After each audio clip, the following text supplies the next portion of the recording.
Hi friends, welcome back. खबर ये है, India action on Canada. Canada ने भारत को घोषित किया दुश्मन देश, भड़के Russia China. MEA Amit Shah. देखें क्या हुआ है। वीडियो शुरू करते हैं। वीडियो शुरू करने से पहले अगर आप चैनल पर नए हो और आपने अभी तक सब्सक्राइब नहीं किया तो जल्दी से पहले सब्सक्राइब के बटन और बेल आइकन को क्लिक कर लो ताकि आपको हमारे सारे न्यू वीडियोस के नोटिफिकेशन मिल जाएं जैसे हम अपलोड करें। अगर आपको वीडियो पसंद आता है प्लीज़ लाइक एंड शेयर। चलिए शुरू करते हैं। देखिए यहाँ पे न्यूज़ आई थी कि कनाडा ने कहा था कि अमित शाह जी इन्वॉल्व हैं इसमें और इंडिया ने उसका रिफ्यूट किया उस बात को। बोला कि नहीं, ये इनकरेक्ट है, हम टोटली ऑब्जेक्ट करते हैं टू द हाईएस्ट लेवल कि ये तुम जो बोल रहे हो गलत है। ये अभी की बात है, पहले थोड़ी ये अभी की बात है। अच्छा, ये अभी की बात है। चलो देखें ये क्या चल रहा है।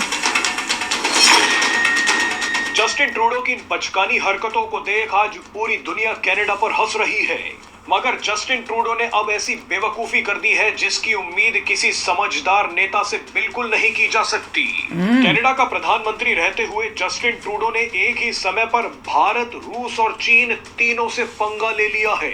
कनाडा ने पहली बार भारत को दुश्मन देश घोषित कर दिया है। अच्छा। जस्टिन ट्रूडो सरकार ने पहली बार कहा है कि भारत वो देश है जिससे कनाडा को खतरा हो सकता है, लेकिन भारत को अपने लिए खतरे वाला देश बताते वक्त कनाडा ने गलती से एक ऐसी बात का खुलासा कर दिया है जिसे सुनने के बाद भारत का एक एक व्यक्ति 7वें आसमान पर पहुंच जाएगा। सबसे पहले जल्दी से ये देख लीजिए कि कनाडा ने भारत, रूस और चीन से पिटने का कौन सा प्लान बनवा लिया है। उसके बाद आपको दिखाएंगे कि कनाडा भारत से क्यों डर रहा है। दरअसल कनाडा की जासूसी एजेंसी कम्युनिकेशन सिक्योरिटी एस्टेब्लिशमेंट ने खतरा पैदा करने वाले देशों की एक सूची जारी की है। इस सूची में कनाडा की एजेंसी ने भारत को चीन, रूस, ईरान और नॉर्थ कोरिया के बाद 5वें नंबर पर रखा है। जस्टिन ट्रूडो ने यह आरोप भी लगाया है कि भारत, रूस और चीन कनाडा के चुनावों को प्रभावित करना चाहते हैं, मुझे सत्ता से निकालना चाहते हैं। अब आप ही सोचिए कि जस्टिन ट्रूडो के इन बेबुनियाद आरोपों का जवाब अगर भारत, रूस और चीन ने मिलकर दे दिया तो कनाडा नक्शे तक में नहीं बचेगा। बहरहाल भारत को दुश्मन देश बताते वक्त कनाडा ने एक ऐसी बात का खुलासा कर दिया है जिसे आज भारत के बच्चे बच्चे को देखना चाहिए। कनाडा की कम्युनिकेशन सिक्योरिटी एस्टेब्लिशमेंट ने कहा है कि भारत सरकार एक आधुनिक साइबर प्रोग्राम तैयार कर रही है। ये साइबर प्रोग्राम कनाडा के लिए खतरनाक साबित हो सकता है। यहाँ हम आपको बता दें कि ये आरोप कनाडा के हैं। भारत सरकार का इस पर अभी कोई बयान नहीं आया है। कनाडा ने कहा है कि मुमकिन है कि भारत साइबर प्रोग्राम का इस्तेमाल करके अपनी नेशनल सिक्योरिटी को मजबूत करेगा। भारत साइबर प्रोग्राम के जरिए आतंकवाद का मुकाबला, काउंटर नैरेटिव तैयार करना और दुनिया में अपनी स्थिति को मजबूत करने के लिए कर सकता है। यानी कनाडा का एक एक आरोप ये बता रहा है कि भारत कितना ताकतवर हो चुका है। कनाडा की बात माने तो भारत ने अपनी सुरक्षा के लिए ऐसा सिस्टम तैयार कर लिया है जिसे हराया नहीं जा सकता। कौन ऐसा देश है जो आतंकवाद का मुकाबला नहीं करना चाहता? कौन ऐसा देश है जो अपने खिलाफ नेगेटिव नैरेटिव को तोड़ना नहीं चाहता?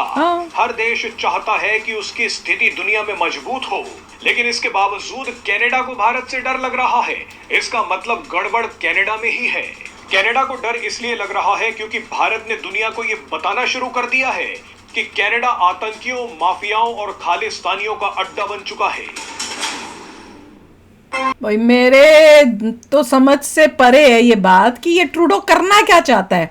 उसने अपने स्टेटमेंट में जब ये बता रहे हैं कि इंडिया एक ऐसी एजेंसी बना रहा है जो टेररिस्ट्स के साथ और उनके साथ जो है उनको खत्म करने या ठिकाना लगाने या जो भी है उनके उसके ऊपर कर रहा है, तो भाई इससे तो अगर तुम घबरा रहे हो तो इससे तो सारी दुनिया को यही पता चलेगा कि तुमने इंडिया के टेररिस्ट को अपनी जगह पे पनाह दे के बिठाया हुआ है। तो कौन सा देश जो है वो ऐसे काम नहीं करेगा कि अपने जो खिलाफ जो बोल रहे हैं या जो गलत अफवाहें अपने देश के बारे में कर रहे हैं उनको काउंटर करने के लिए एक साइबर ऑर्गेनाइजेशन या जो भी है वो बना रहा होगा। मैं तो सुन के बड़ी खुश हुई यार। मैंने कहा यार ये तो कमाल है, इजराइल की तरह हम भी ताकतवर बनते जा रहे हैं। अब कोई क्वेश्चन ये है कि ये कनाडा को कैसे पता चल गया कि हम ऐसा कुछ बना रहे हैं या हमारी रेडी हो चुकी है वो चीज। तो वो मुझे देख के हो रहा है, हो सकता है यूएसए ने ये चुपके, उनको पता हो ये न्यूज और उन्होंने चुपके कनाडा को बोला कि हम तो नहीं बोलेंगे, हमें तो अपने रिलेशनशिप खराब नहीं करने, तो ये को बोल के तीर से चलाते हैं। जब कनाडा सपोर्ट कर रहा है खालिस्तानियों को, तब उनमें इतनी कॉमन सेंस होनी चाहिए समझने के लिए रिलेशनशिप खराब होगी इंडिया से। कौन ऐसा बंदा है जो इतना लीडर बना हुआ है उस देश का और उसे इतनी कॉमन सेंस तक नहीं है? अपने देश में अगर तुम खालिस्तानी लेके आते हो, उनको ओके बोलते हो, प्रमोट करते हो, जो भी करते हो, तुम बोलते हो फाइन, और वो पॉलिटिकल पावर भी आते हैं, तो उस इंसान में इतनी कॉमन सेंस नहीं है कि उसके रिलेशन खराब होंगे इंडिया से। वो तो ऑब्वियस था। क्या सोच रहा था भाई तू? पता नहीं, मुझे ये समझ नहीं आता यार। तू लीडर है एक कंट्री का, तूने खालिस्तानी रखे हुए हैं, उनको इंडिया ने डेजिग्नेट किया टेररिस्ट, तो तेरे को नहीं पता रिलेशन खराब होगी। हाँ। अगर तू उनको नहीं करता कंटेन, रिलेशन पक्की खराब होगी है खराब।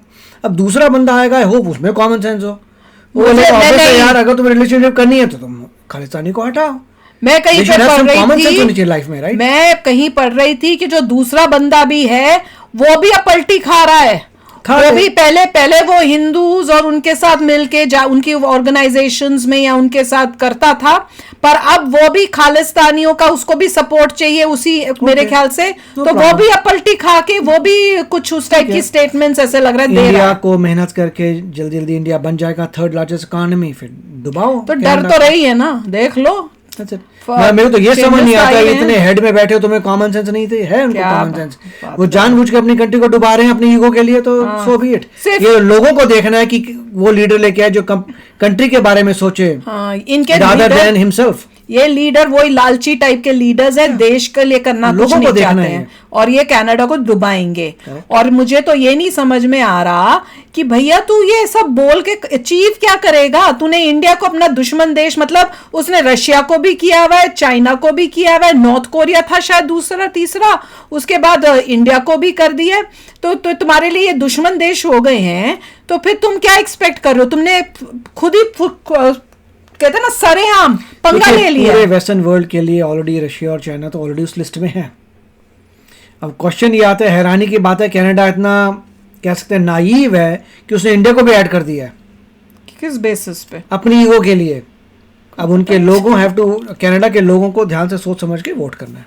पता नहीं सोच समझ के, वरना उनकी कंट्री डूबेगी भैया। जिस तरह से हरकतें कर रहे हैं, एक कंट्री से उनका लैंड मास चाहे ज्यादा हो, पॉपुलेशन इज वेरी लेस। नहीं, और सारे स्टूडेंट्स तो इंडिया से जाते हैं, इनके पॉपुलेशन बहुत कम है। कौन है? इन्होंने सारे भर के जो खालिस्तानियों को ले अपने देश में पॉपुलेशन बढ़ाने के लिए इन्होंने सारे खालिस्तानी टाइप के लोगों को रखा हुआ है। मोस्टली जितनी भी लैंड है वो इतनी ठंडी रहती है, उसमें कोई ग्रो नहीं कर सकता। हद है। सो यू हैव लैंड, बस लैंड का ज्यादा यूज नहीं है। नहीं, अब पंगा ये होगा कि क्योंकि ये ऐसे लोगों को रख रहे हैं और अमेरिका साथ नेबर है, तो वो सोच वाले लोग अब धीरे धीरे अमेरिका में भी बढ़ते जाएंगे, क्योंकि आप लोग आराम से, वो लोग आराम से यूएस में भी आ सकते हैं। हाँ, मतलब यूएस और इंडिया के रिलेशन तो अच्छे रहेंगे। हाँ, पर मैं कह रही हूँ लोगों को आराम से होगा।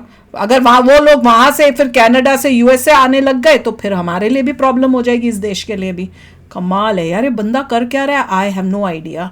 अब ये देखते हैं कि हमारे यहाँ इंडिया से और स्ट्रिक्ट क्या इनके ऊपर एक्शंस लिए जाते हैं, क्योंकि ये जिस तरह से बातें कर रहा है, ये पूरा इसने सोच लिया कि मुझे इंडिया से रिलेशनशिप्स नहीं रखनी, मुझे किसी भी तरह से जीत के फिर से बनना है। बस उसको यही है, उसके लिए वो सबसे नंबर 1 है। तो चलो यार, आप भी शेयर करना अपने थॉट्स। चलते हैं, मिलेंगे नेक्स्ट वीडियो में बहुत ही जल्द। Till then take care and bye bye. तो अगर आप मेरे इस चैनल पे नए हो तो जल्दी से सब्सक्राइब के बटन को हिट करो और बेल आइकन को क्लिक करो, ताकि आपको मेरा जब नया वीडियो मैं लगाऊं आपको उसके बारे में जल्दी से पता चल जाए।